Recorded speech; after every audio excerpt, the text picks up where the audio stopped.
If your gluteus medius is weak, it can lead to problems like TFL pain, trochanteric bursitis, lateral meniscus issues, patellar tracking problems, and more. In this video, I'm going to share 4 exercises to strengthen that gluteus medius and get it integrated into movement patterns that you can use in everyday life, the gym, and sport.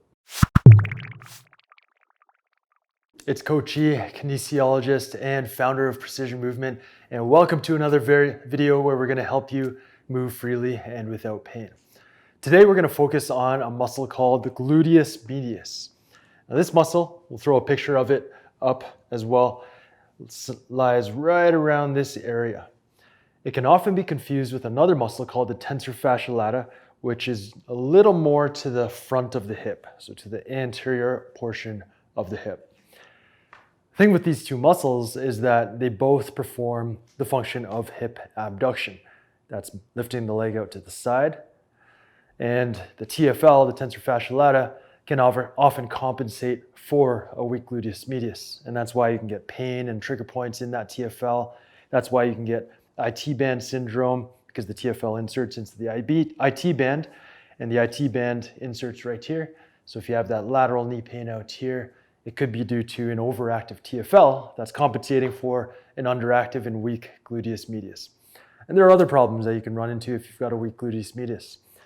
Lateral meniscus problems, because you can have valgus knee, and that puts more stress. There's more compression on the lateral aspect of the knee, so the meniscus gets crunched every step you take, more than the medial meniscus, so there's imbalance there. It could also lead to patellar tracking issues, again, related to valgus knee.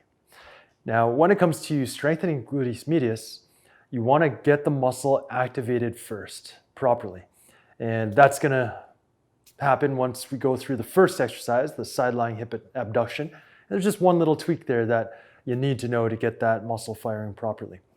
And the other thing to note is that because the other function of the gluteus medius, which is pelvic stability whenever you're on one foot, so anytime you're walking, running, or balancing, doing exercises on one foot, that gluteus medius has to be functioning properly, but it has to be functioning properly in that whole movement pattern from the ground up. And what a lot of people forget about is that the foot and the foot arch is very important for proper alignment to set you up properly. And then the gluteus medius can co-contract with the other deep hip muscles to stabilize that pelvis and balance you on the one foot. So we're going to go through all of that with the 4 exercises that I'm going to share with you today. And the first one we're going to start with is the side-lying hip abduction. For this exercise, it's good to line up about a foot away from a wall. So you get into the side-lying position, straighten yourself out, and from here, you're just going to extend the hip, so lift the foot back behind you towards the wall, and use the wall as a guide to make sure that you're in a slight bit of extension, hip extension. From there, you slowly lift up, and you'll feel that muscle fire up hard. And at the top, you hold it, keep firing that muscle up nice and hard. 5 to 10 second hold, breathing naturally, and slowly lowering down, keeping the muscle on. You can lower it all the way down to the floor. So you get a little stretch there. And again, you repeat, sliding up against the wall. You're not driving into the wall too much. A little bit's fine. Get the glute max on as well. But you're maintaining the foot behind you so the hip is in extension, and that biases the gluteus medius over the TFL muscle, which is often problematic. A lot of people suffer from TFL, outer hip pain. Holding for 5 to 10 seconds while you're breathing, and then slowly lower down. That's key. Lower down, keeping the muscle on the whole time. So that is the side-lying hip abduction. Again, it's super important to keep your hip in a little bit of extension so your foot and your leg is a little bit behind you. Otherwise, that TFL is going to kick in more than the gluteus medius, and you're going to strengthen the TFL over the gluteus medius, which is why you're here in the first place. So keep that hip in extension. Do 2 sets, anywhere from 4 to 6 reps, holding for 5 to 10 seconds. And this is a great way to wake up the gluteus medius, get it activated, and start off reintegrating it into movements of everyday life, the gym, and sport. The second exercise I'd like to show you that focuses on the function of hip abduction, but this time in a closed chain fashion, that is with your feet on the ground and your body moving, is the banded side step. For this technique, you'll need some kind of rubber band that stretches, that provides you with resistance. If you've got access to a functional trainer, that's perfect. But if you've got one of these strength bands, I've just got it looped around here. For this exercise, keep the band about belly button height, and you step out to the side, and you want a little bit of tension when you're standing up nice and straight. So I've got just a little bit of started tension there. From there, you're gonna squat down a little bit, bend the knees, bend the hips, reach the far leg out straight and out far. And all the weight is on this foot. We've got metatarsal pressure. It's a concept we talk about a lot. We'll link a resource in the description in case you don't know what it is. Metatarsal pressure down there, nice and solid. And all I'm focusing on is activating the hip, loading up the hip, and using the hip to drive to the side. Straighten the leg, hold it for 5 seconds, and then slowly control yourself back to the start position there. And repeat. Metatarsal pressure, driving out to the side until your leg is straight, holding there for 5 seconds, keeping good posture, shoulders back, chest up, breathing when you're holding, and then slowly control yourself back to that starting position. So again, the key, metatarsal pressure, that's pressure through the bottom of the foot here to create that active arch, and bending at the hips, loading up the hips so you could feel the glutes on, glute medius, glute maximus, and use those muscles to drive you off to the side. So again, that is the closed chain function of the gluteus medius, that hip abduction. We're hitting it from all different angles so that we can activate it and strengthen it in patterns that we use in everyday life. Do 2 sets, 4 to 6 reps, holding them for 5 seconds, and you're good to go. The last 2 exercises are both based on the same concept of integrating and ensuring that everything is working properly from the foot up to the hip. And this one I call the midline muscle activator. We're gonna do it in the hinge pattern, a 1.5 leg hinge, and we're gonna do it in the lunge pattern. For this technique, you need a band again, and you set it up just above knee level. Now, a lot of times when people try to work the glute medius, they'll step into the band, and the band will be pulling their knee in, and they'll have to force their knee out to maintain alignment.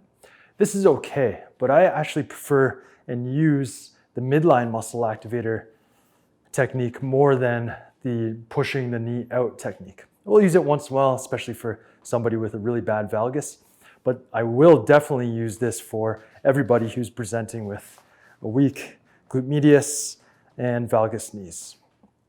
So for this technique, you're stepping in and the band is pulling me out that way. So I'm being pulled out, I'm gonna step back. And from here, we're gonna start with the 1.5 leg long hinge. I'm gonna step out to the side so I have a little bit of tension and see what happens. It's pulling me out that way.